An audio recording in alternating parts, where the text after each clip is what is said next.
As a home minister আমি charge নেওয়ার পরে মাননীয় চিফ সেক্রেটারি, মাননীয় হোম সেক্রেটারির কাছে রিটিন চেয়েছিলাম যে কলকাতা পুলিশের আরজি করের ইনসিডেন্ট এবং তার পরের কিছু বিষয়গুলো নিয়ে কি তারা কিভাবে হ্যান্ডেল করেছেন। Under the leadership of the chief secretary along with home secretary, তারা একটা ফ্যাক্ট ফাইন্ডিং এর কাজ করেছেন গত কয়েকদিন ধরে। সেইটা দেখার পরে ইনিশিয়ালি আজকে আমরা একটা অ্যাডমিনিস্ট্রেটিভ অ্যাকশন নিলাম। এজ এ হোম মিনিস্টার আমি ডিক্লেয়ার করছি, সেটা হচ্ছে ওই সময় যে ইনসিডেন্ট ঘটেছিল তাকে মিসহ্যান্ডেলিং করা, প্রপারলি এফআইআর ইনভেস্টিগেশন ইনিশিয়ালি যে পার্টটা পুলিশের করা উচিত ছিল অ্যাজ এ ডিসিপ্লিন অর্গানাইজেশন, সেই বিষয়গুলো দেখা। আমরা কিন্তু মূল ইনভেস্টিগেশন পার্টে যাচ্ছি না, কারণ ওটা সিবিআই করছে এবং কোর্টে পেন্ডিং রয়েছে। আমরা শুধুমাত্র আমাদের সরকারের যে লোকরা ছিল, specially the senior police officers, দিদেন কলকাতা পুলিশের যারা ছিলেন সিপি এবং ইনক্লুডিং অল,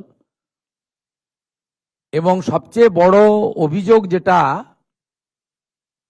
ইনিশিয়ালি আমাদের কাছে থ্রু মিডিয়া অনেকবারই এসেছে ভিকটিমের মাদারের পক্ষ থেকে, যে দুজন পুলিশ অফিসার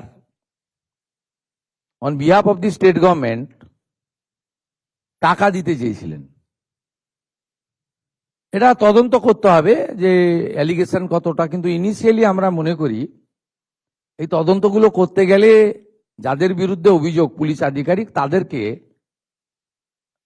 সাসপেনশনে রেখে তদন্ত করা উচিত, নইলে তদন্ত কখনো ট্রান্সপারেন্ট হতে পারে না। আমরা কিন্তু আবারও বলি সিবিআইয়ের পার্টটা আমরা ঢুকছি না, খুব অ্যান্ড কিলিং ওসব ওই পার্টটাতে আমরা ঢুকছি না। হাইকোর্ট সুপ্রিম কোর্টের অনেকগুলো গাইডলাইন আছে, ওই পার্টে ঢুকছি না।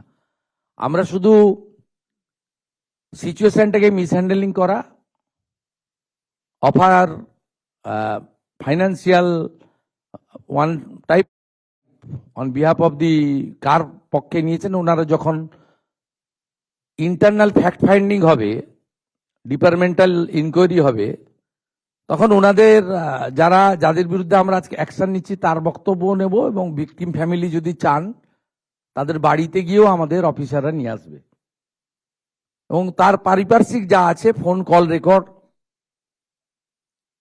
হোয়াটসঅ্যাপ চ্যাট, এগুলো আমরা পরে পরে বের করব। তখনকার যারা অফিসাররা ছিলেন তাদের সঙ্গে কাদের কাদের কথা হয়েছে, কোন মন্ত্রী মুখ্যমন্ত্রী দিদেন টাইমে তাদের কোনো ইনস্ট্রাকশন ছিল কিনা, এগুলো আমরা সব বের করব। কারণ ওদের যে অফিসিয়াল এবং পার্সোনাল সেটা আপনার ইনভেস্টিগেশনের পার্ট, কিন্তু আমরা ওই মিসহ্যান্ডেলিং আর পরিবারকে বেআইনিভাবে অর্থ অফার করা, আর একজন ডিসি তার প্রেস কনফারেন্সের অ্যাটিটিউড এবং language in front of media, এটা আমাদের রাজ্যের ক্ষেত্রে খুব একটা সুখকর ছিল না। এই সব কিছু দেখে, কারণ ইটস এ ডিসিপ্লিন ডিপার্টমেন্ট, উনি spokesperson of the Kolkata police ছিলেন না অফিসিয়ালি, আমরা এখান থেকে তথ্য নিয়েছি। উনি spokesperson of the secretariat PD police ডিপার্টমেন্টের স্পোক্সপারসন বা হোম ডিপার্টমেন্টের স্পোক্সপারসন ছিলেন না। উনাকে পার্টিকুলার আরজিকর ইস্যুতে সাংবাদিকদের সামনে কথা বলার জন্য কোনো কাগজে কেউ দায়িত্ব দেয়নি। কেউ ভার্বেলি দিয়ে থাকতে পারে, সেটা কল রেকর্ডে বোঝা যাবে, কিন্তু উনার যে বক্তব্যের থ্রোয়িং, এটা নারী সমাজ, মাতৃশক্তি, আমরা সবাই তো ভারত পিতা বলি না, ভারত মাতা বলি, এবং অভয়া ইনসিডেন্ট আমাদেরকে নাড়িয়ে দিয়েছে গোটা পৃথিবীতে। এবং নিশ্চয়ই পশ্চিমবাংলার মান মর্যাদা গরিমা সব নষ্ট হয়েছে। ঠিক আছে, আমরা আরো অনেকগুলো মেজার নেব। আমরা আজকে 3 জন আইপিএস কে সাসপেন্ড করছি। মিস্টার বিনীত গোয়েল, উনি এখন এডিজি রয়েছেন আইবিতে। আর আরো 2 জন আইপিএস, শ্রীমতী ইন্দিরা মুখার্জি এবং শ্রী অভিষেক গুপ্তা। এই 3 জনকে আমরা আজকে সাসপেন্ড করলাম এবং এইচএস এর গাইডেন্সে, সিএস এর গাইডেন্সে HS as per the rules যা আছে ক্যাডার রুল, সেটা মেনে ডিপার্টমেন্টাল ইনকোয়ারি এবং প্রসিডিংস স্টার্ট করবেন এবং within stipulated time to time সেই রিপোর্ট আসবে। অ্যাজ এ হোম মিনিস্টার আমি চার্জ নেওয়ার পরে মাননীয় চিফ সেক্রেটারি, মাননীয় হোম সেক্রেটারির কাছে রিটিন চেয়েছিলাম যে কলকাতা পুলিশের আরজি করের ইনসিডেন্ট এবং তার পরের কিছু বিষয়গুলো নিয়ে কি তারা কিভাবে হ্যান্ডেল করেছেন। Under the leadership of the chief secretary along with home secretary, তারা একটা ফ্যাক্ট ফাইন্ডিং এর কাজ করেছেন গত কয়েকদিন ধরে। সেইটা দেখার পরে ইনিশিয়ালি আজকে আমরা একটা অ্যাডমিনিস্ট্রেটিভ অ্যাকশন নিলাম। এজ এ হোম মিনিস্টার আমি ডিক্লেয়ার করছি, সেটা হচ্ছে ওই সময় যে ইনসিডেন্ট ঘটেছিল তাকে মিসহ্যান্ডেলিং করা, প্রপারলি এফআইআর ইনভেস্টিগেশন ইনিশিয়ালি যে পার্টটা পুলিশের করা উচিত ছিল অ্যাজ এ ডিসিপ্লিন অর্গানাইজেশন,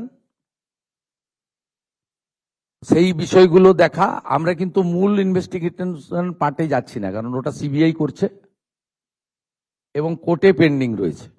আমরা শুধুমাত্র আমাদের সরকারের যে লোকরা ছিল, specially the senior police officers, দিদেন কলকাতা পুলিশের যারা ছিলেন সিপি এবং ইনক্লুডিং অল, এবং সবচেয়ে বড় অভিযোগ যেটা ইনিশিয়ালি আমাদের কাছে থ্রু মিডিয়া অনেকবারই এসেছে ভিকটিমের মাদারের পক্ষ থেকে, যে 2 জন police officer on behalf of the state government টাকা দিতে চেয়েছিলেন। এটা তদন্ত করতে হবে যে অ্যালিগেশন কতটা, কিন্তু ইনিশিয়ালি আমরা মনে করি এই তদন্তগুলো করতে গেলে যাদের বিরুদ্ধে অভিযোগ পুলিশ আধিকারিক, তাদেরকে সাসপেনশনে রেখে তদন্ত করা উচিত, নইলে তদন্ত কখনো ট্রান্সপারেন্ট হতে পারে না। আমরা কিন্তু আবারও বলি, সিবিআইয়ের পার্টটা আমরা ঢুকছি না, খুব অ্যান্ড কিলিং ওসব ওই পার্টটাতে আমরা ঢুকছি না। হাইকোর্ট সুপ্রিম কোর্টের অনেকগুলো গাইডলাইন আছে, ওই পার্টে ঢুকছি না।